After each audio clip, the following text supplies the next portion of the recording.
I'm going to talk to you today about political spending on the internet in the US and the UK, and specifically about ongoing and somewhat kind of stymied efforts in both countries to adapt election law and electoral law to better or differently regulate online campaigning. And my talk's going to proceed in really three parts today. I'm going to start by talking briefly about the 2016 elections in both of our countries, the US presidential election and the Brexit referendum here. And much of what, a lot has been said about those elections. That ground is quite well covered.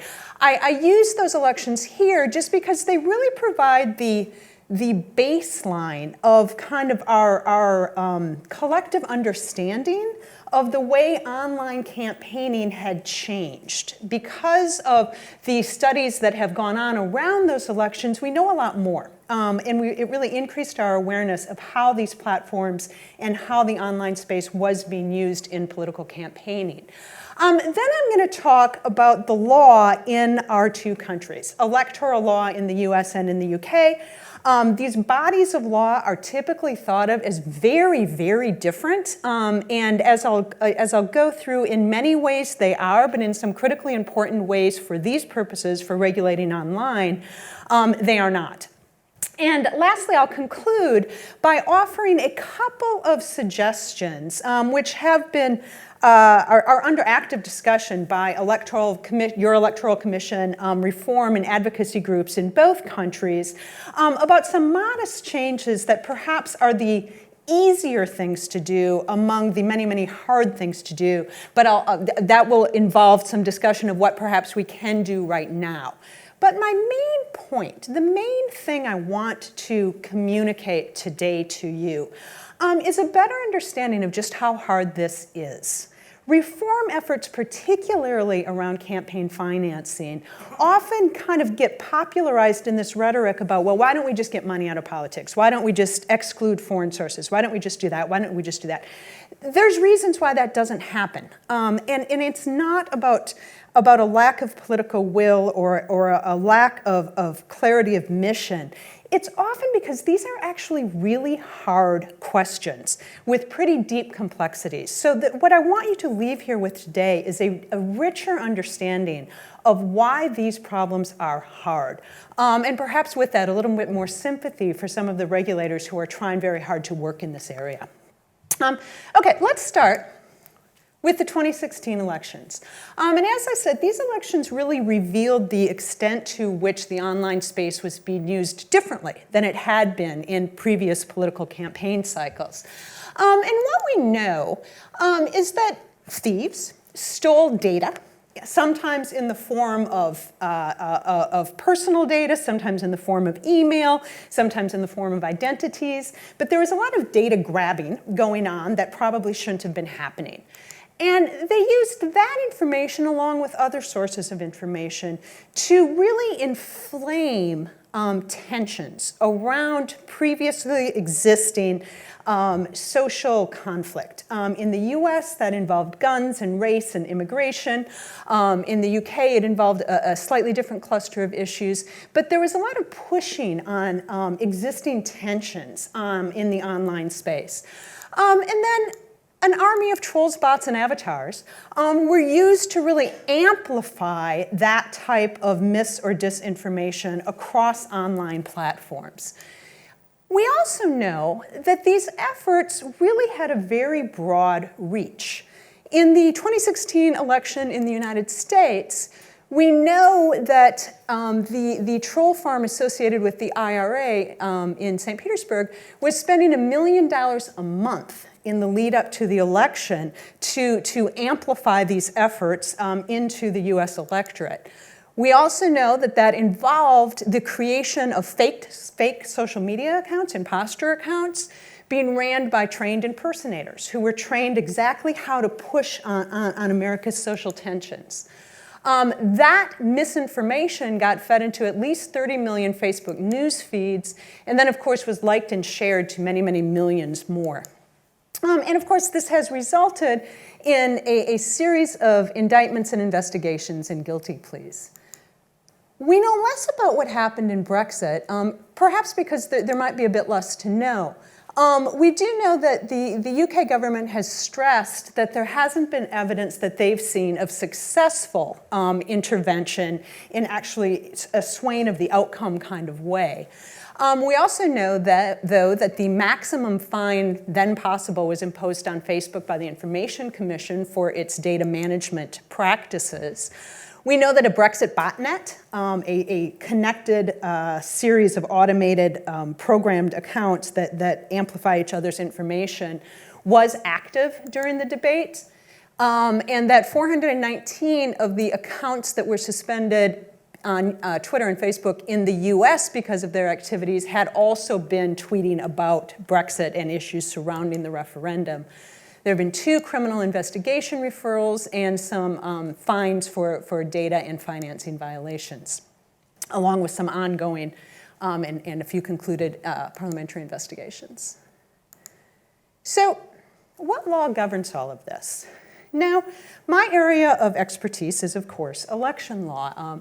And given how many of these efforts appear to have been driven at influencing the election outcome, the first question is what is the body of law, of election law, that actually governs this? And more specifically, is there anything to be learned as between the US and the UK body of law in this area? So let me start with just a brief outline of the law of election law in the US and election law in the UK. This is very brief, but it's getting at a particular point. Anyone who studies election law in the US or the UK knows that these systems are often thought of as very, very different. From the US side of the ocean, we think of ourselves as having a First Amendment exceptionalism, where our approach to freedom of expression embodied in our Constitution through the First Amendment is so different than everybody else's in kind of our family of nations that there's little value to comparative work. And in the UK, I think when US freedom of expression or First Amendment law, or election law for that matter, is invoked at all, it's often invoked as a negative example, in the sense of, whatever happens, please don't let us become like them. So there's a question at the very start here about whether these systems can be comparably or helpfully or fruitfully compared. So to start with the differences, in the basic outlines of the way campaign financing works or is regulated in the US and the UK, the systems are very different. In the US, through a series of regulatory, statutory, and Supreme Court decisions, we have landed at a place where we have unlimited spending. Our Supreme Court has said that spending of money directly to buy political speech, to try to influence campaigns through the purchase of your own speech, can't be limited, that's an act of pure political expression. And it constitutionally cannot be capped. So we don't have spending limits. We do, though, have contribution limits. Our court has said that when you give money to somebody else to enable that entity's speech, that contribution can be capped, even if that entity's subsequent speech with your money cannot be. We also have exceptions to that rule, where we have a cluster of groups, social welfare groups, certain types of other groups defined by their tax status, that are subject to different rules or exempted from certain types of disclosure. So the upshot of, and there's a lot of complexity in that, but the upshot of that in the US is that we do find ourselves in a system where our campaign financing is driven by a insatiable need for money because spending is unlimited by constitutional law. We have a desperate need for money and a limited ability for political parties and candidates to raise it. That has evolved into a system where third-party campaigners, people who are neither political parties nor candidates, actually have the easiest ability to spend money, and consequently, third-party campaigners are becoming more dominant voices because of the way the money flows in the US. In the UK, your system structurally is very different. You have limited spending by parties, and by most third-party campaigners are subject to spending caps. There is a limited amount of money that they can spend, but you have unlimited contributions, and contributions are disclosed. You have a robust disclosure regime. It happens after the election, in most cases, I believe, several months after the election.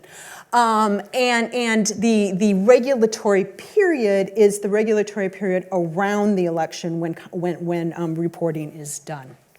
So, in other words, we ended up at home with a system with unlimited spending but capped contributions. You, for the most part, have a system with uncapped contributions but limited spending. That's very different. But in the space in which online electioneering happens, the two systems are actually quite similar. And they're similar through their lack of law. One of your advocacy bodies called the internet the Wild West of campaign financing, and I think there's a fair amount of truth to that.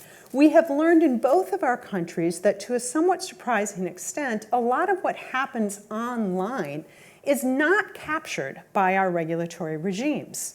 Neither of our countries prohibit anonymous online electioneering or the use of imposter accounts, those fake Facebook accounts, or botnets. We both have incomplete funding sources or disclosure regimes for funding sources of who's paying for certain types of things that happen online. And we both have uncertain laws about foreign spending by people who are either non-citizens or non-residents of the country at issue.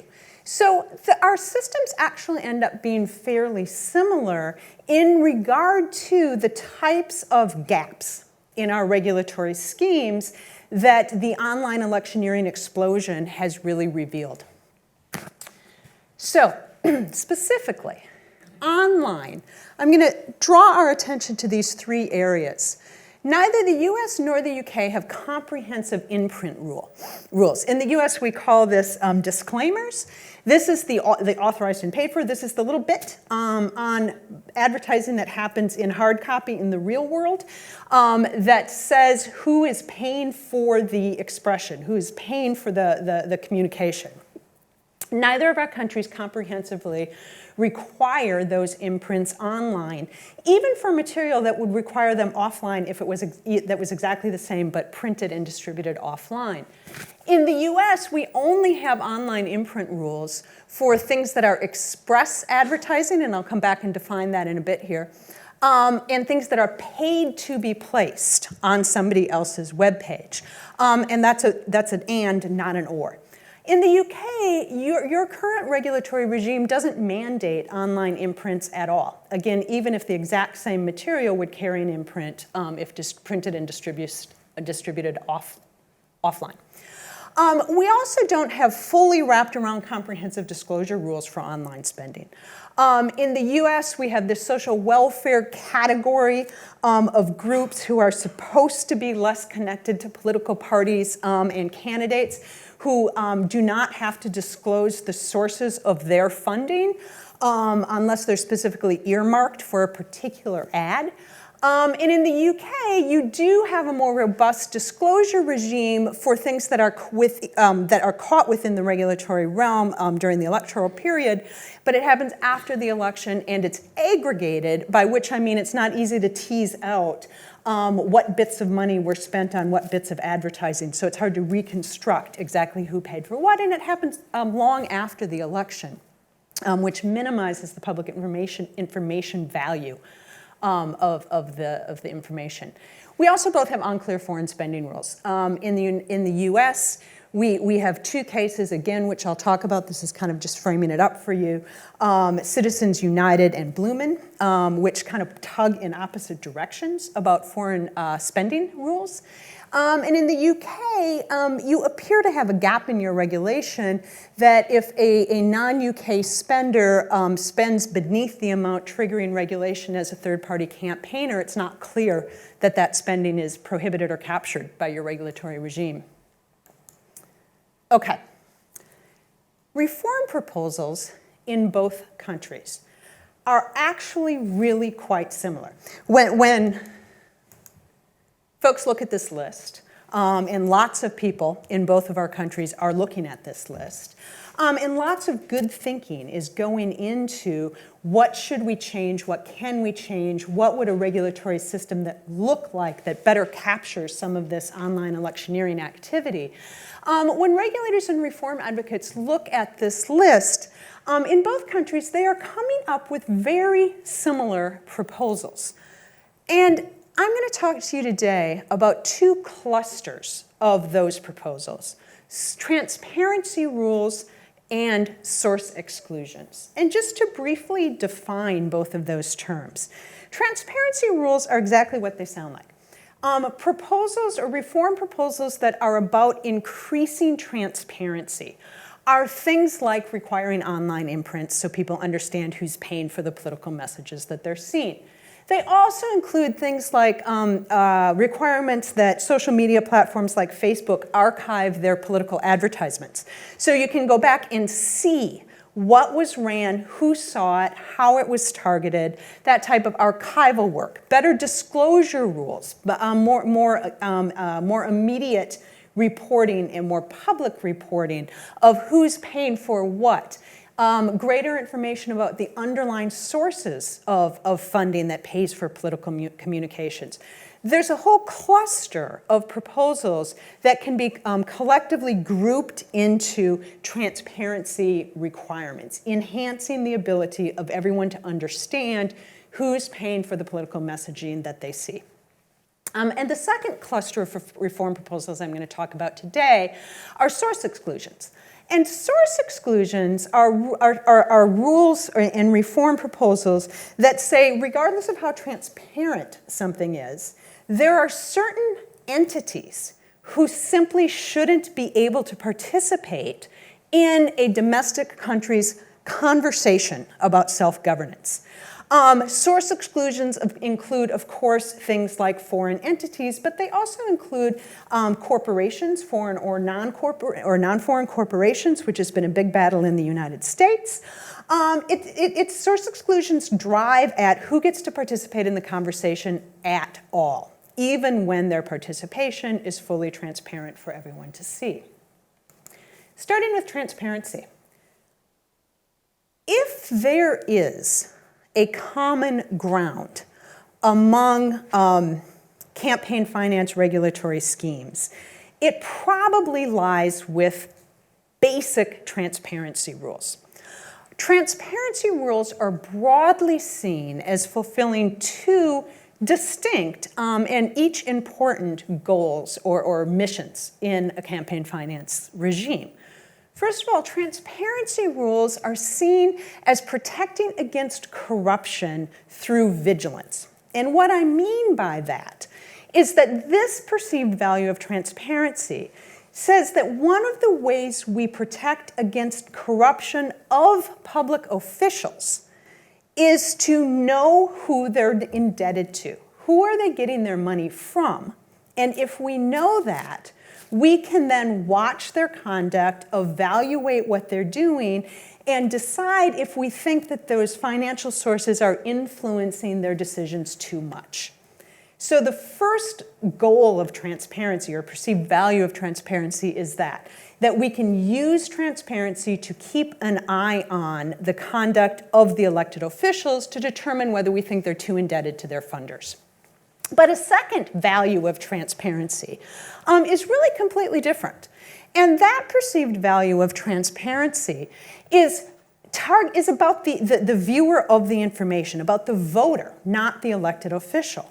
And the value is that by knowing who funds something, we, the voters, are better able to contextualize the messages that we see. So it matters when I see a political message if I know who paid for it, because then I can better evaluate what their incentives are, what their skew might be. It helps me be a more critical recipient of the message itself. So transparency is seen as promoting both of those things. because it's seen as promoting both of those things, and because it's broadly accepted that those are good things, that if you're going to have a campaign finance system, these roles, or the transparency plays these roles, has some value. Nonetheless, transparency rules share in the US and the UK, and in most systems, a common problem. And that's how to define the scope of what it is you're actually making be transparent. So we can all say, yes, political communication should be transparent, all those good things, we should know who's funding it, we should be able to watch with vigilance for corruption. That's all very well and good. But before we go too far down that path, we have to answer the question of how do we define the scope of what we're even trying to regulate. Transparency reforms get stymied on this question because it's a hard question. So just to give you an example, an election regulation scheme that has a transparency regime and says we're going to require political communications to be transparent.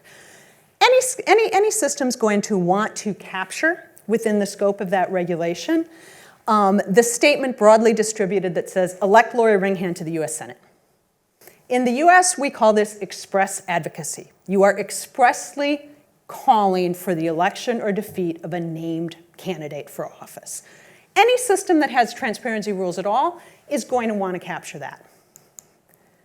Very few systems, law professors are awesome, very few systems are going to want to capture law professors are awesome. And that's because we want people to have a broad, wide, robust ability to communicate about issues of public importance. And the awesomeness of law professors is highly publicly important.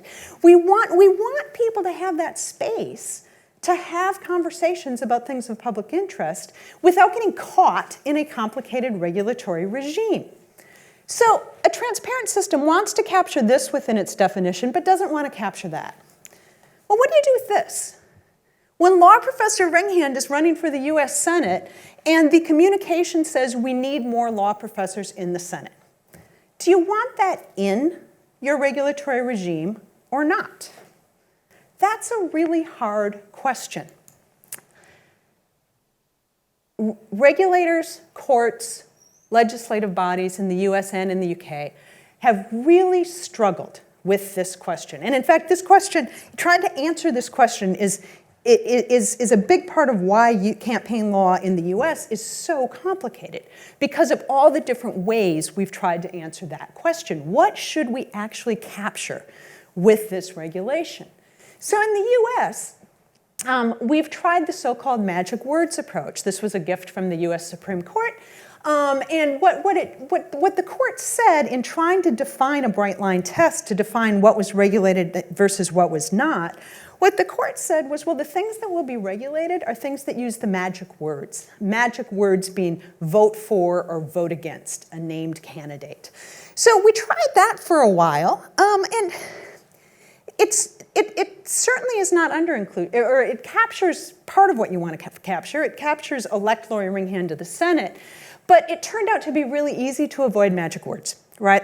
So instead of having a political communication that says vote for Ringhand for the Senate, it says call Ringhand and tell her how you feel about her lousy ability or her platform or her agenda to do X, Y, or Z.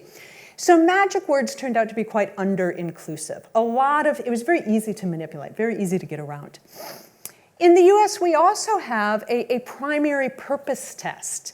This is the category that regulates third-party campaigners and has gotten to the point where what the rule is that if you are a social welfare group, if you're a group organized to engage in a variety of activities, as long as your primary purpose, by which it has come to mean less than 50% of your activities, are not about political advocacy, then you're outside the regulation. So we tried to define the regulated scope by the group doing the advocacy. That also, of course, becomes very easy to game. You just keep things at 49.9% and you're clear of the regulatory regime. And then, of course, we've used time. We have certain disclaimer rules in the offline world that attach to, like your electoral period, that attach only within 30 days of a primary or 60 days of a general election and are broadcast to the relevant audience. So we've tried all of these. You've tried similar things in the UK. You have content-based rules that are about influence, define things as communications that try to influence the election, speaker-based rules that define certain groups as campaigning groups that are regulated because of their status as a political group. And then, of course, time rules binding your reporting regime to mainly things that happen during the election period. None of these work very well. And none of them work very well because it's very easy once you have a rule to work around it if your political culture encourages doing so. And what we're finding is that increasingly political culture does tolerate this type of gaming. And it's even worse on the internet. So trying to define the scope of what is and is not regulated for purposes of developing transparency rules is hard, full stop. It becomes almost impossible when you're trying to define the scope of what should be within your transparency world in an online space. Internet advertising is transitory. You can test and delete thousands of ads to figure out which best communicates your message without using the magic words or any sort of trigger. So that test works really poorly online. It's also organic and cheap. Anything that tries to tie regulation to the original speaker is not really going to accomplish its task when the value of online communication is not the initial paid placement, but the organic sharing through other actors who are often just normal people who are sharing these things without being connected to the original placement, whether it's a paid placement or some type of advocacy group. And online communication, online campaigning is also very, very inexpensive.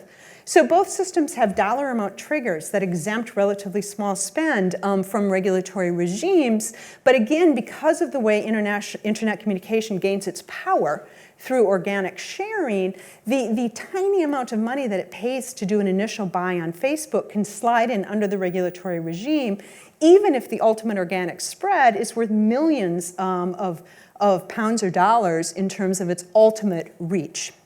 And of course, it's also ubiquitous. Time-bound rules don't work well in an environment in which we are always campaigning all the time. And I think the UK in particular is realizing that can be a very challenging way to define regulated speech when the campaigning for a given cause, issue, or political result really never ends. So it's a hard problem in the first instance. It's even harder when you're trying to move your regulatory regime online. All right, what about source exclusions? The second category of reform proposals I want to talk a bit about today.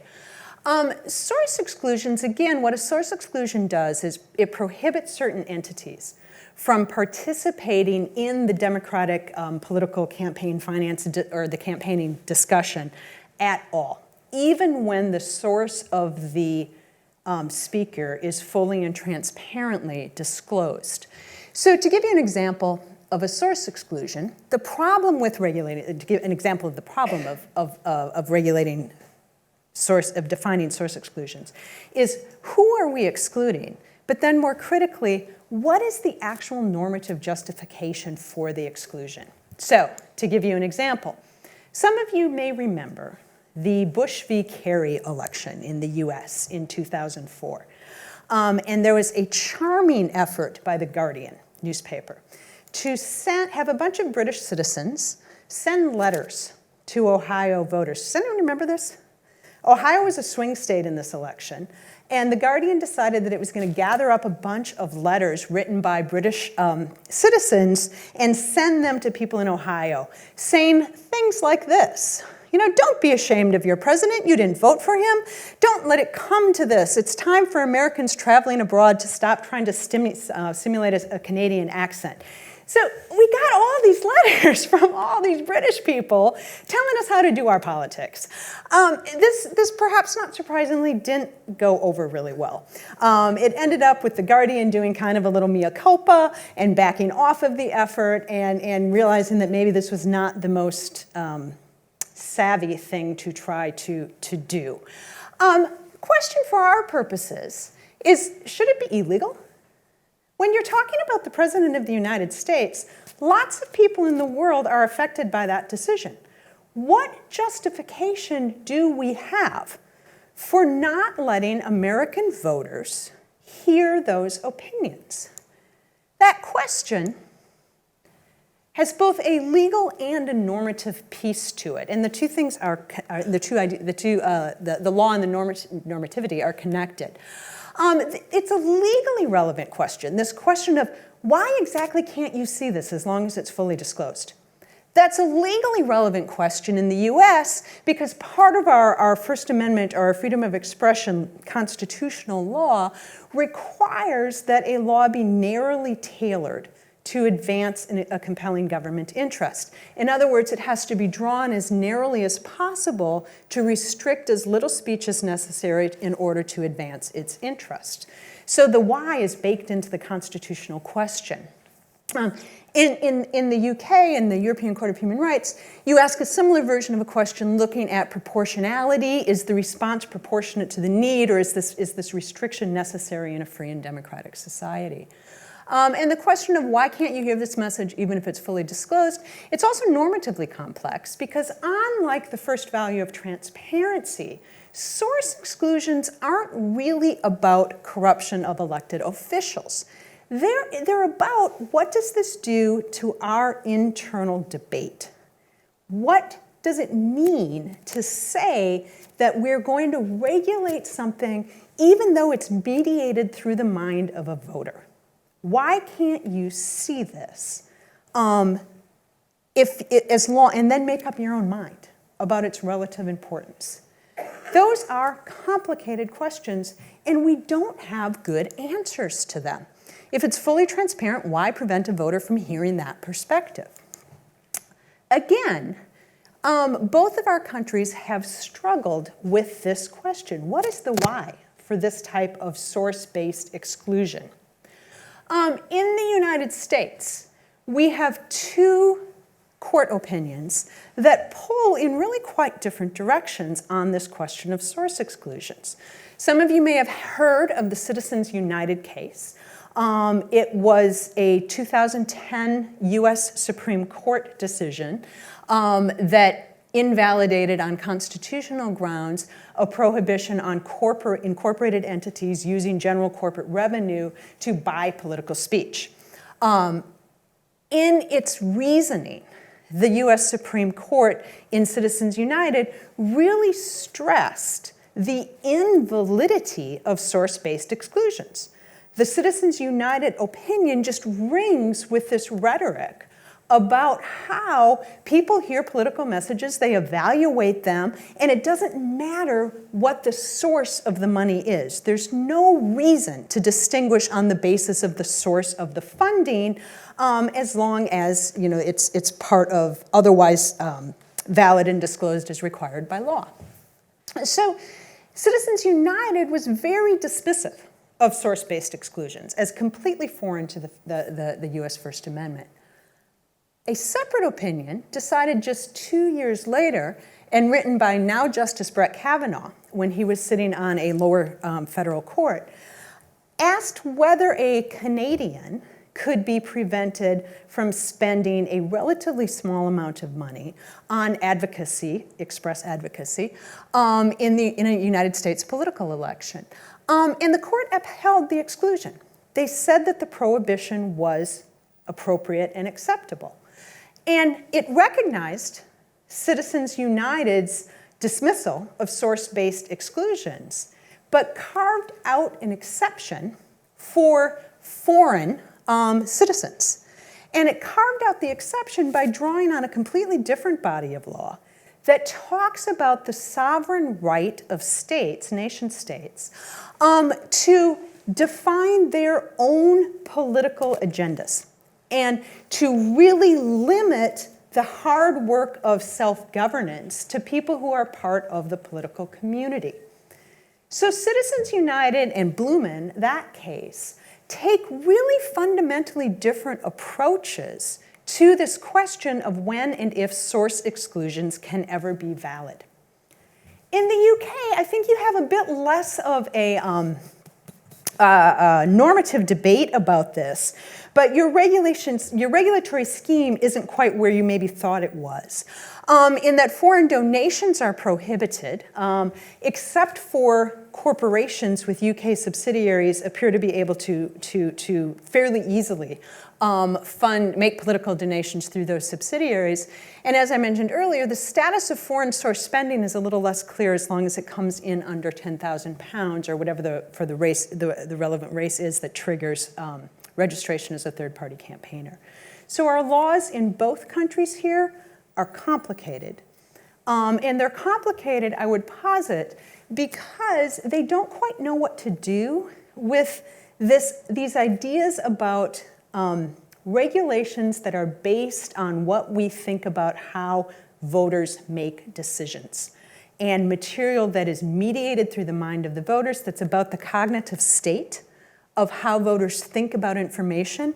We don't really have good ways of talking about that, yet source exclusions really depend on those rationales for their legitimacy.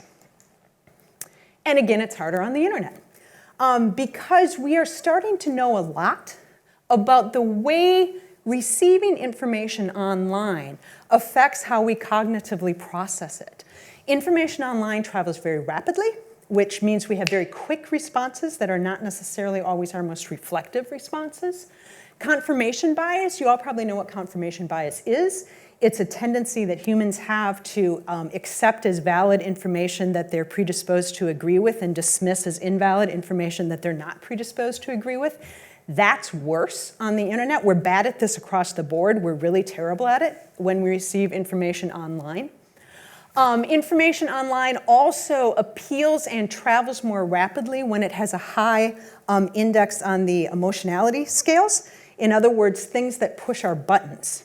Whether it's to make us angry or happy, things that really draw on emotionality as their primary way of motivating people have a better online life. So if I was in class, I'd call on you right now and make you describe distortion. What's the so what distortion and normalization is? These two things kind of go together. This is the idea that what can happen online very, very easily, particularly but not exclusively through automation, is we can create an artificial sense of how popular an idea is. An idea, a candidate, a position. You can create an amplification that makes it appear that this idea is broadly accepted even when it's not. And what happens is when we think other people take an idea seriously or accept it, we are more inclined to do so ourselves. So you can bootstrap your way to genuine acceptability by faking it when you start out. So all of these problems that source exclusions have about trying to base regulations on what we think happens in the mind of a voter are made worse when that political communication is traveling in the online world. All right. So given all that really depressing stuff about how hard this is, what perhaps could we do right now? And I have some very modest suggestions. They are not original. These are things that our various regulatory and reform communities have been suggesting. But what they are is doable. Because if the lesson I want you to, or if the main message I want you to take away today is to not get mad at your regulators because the stuff is actually really hard, that means we're going to need a little time to figure out how to do this well. But let's pluck the low-hanging fruit. And there are some things that are relatively easier than other things to do here. One is both of our systems could require online imprints for things that would require them if they lived offline. In the US, there's nothing in our constitutional rules that prohibits this. There's some action in the statutory and regulatory realm to move us a little bit closer to this. Your election commission has been asking the UK government for the ability to do this for some time, now I think more pressingly so. But this is a relatively easy move because we're just taking the existing regulatory regime and popping it onto the exact same thing. It will be radically under-inclusive online, but it's something. It moves us a little step forward. We also could improve our disclosure regimes. Again, the disclosure being the reporting to the regulatory body that says who paid for what when. In the US, we could eliminate a lot of our exceptions. Most of our exceptions are not dictated by current US Supreme Court law. We could be requiring disclosure from a wider array of entities than we are right now. And in the UK, you could expedite your reporting and you could require greater specificity in your reporting so your reports can better facilitate that second piece of transparency, that second value of transparency, which is to actually help the voter understand and contextualize the communication more quickly and more efficiently. And again, your Electoral Commission is advocating for that. Thirdly, we both have very messy foreign source exclusion rules. And that's something that could get cleaned up. The value of cleaning it up, and this piece is probably more true at home than it is here, but our foreign source exclusion laws are going to get challenged in court. And it would be nice if we actually had a crisp, clear law so that challenge, that judicial review, could proceed as efficiently as possible. And then fourthly, and near and dear to my heart, we could really actually try to learn more from each other. I think people, again, who work in election law in our two countries, people who work in freedom of expression law generally, but also and particularly in the election law realm, we tend to dismiss each other's experiences too quickly because we think we don't really have common enough systems to cross-pollinate ideas. I think that's wrong. I think when it comes to this new frontier that both nations are struggling with, which is trying to figure out how to efficiently and appropriately regulate online electioneering, we actually can learn quite a bit from each other. And I would hope that we could do so. Thank you. I would be happy to take questions if anyone has some.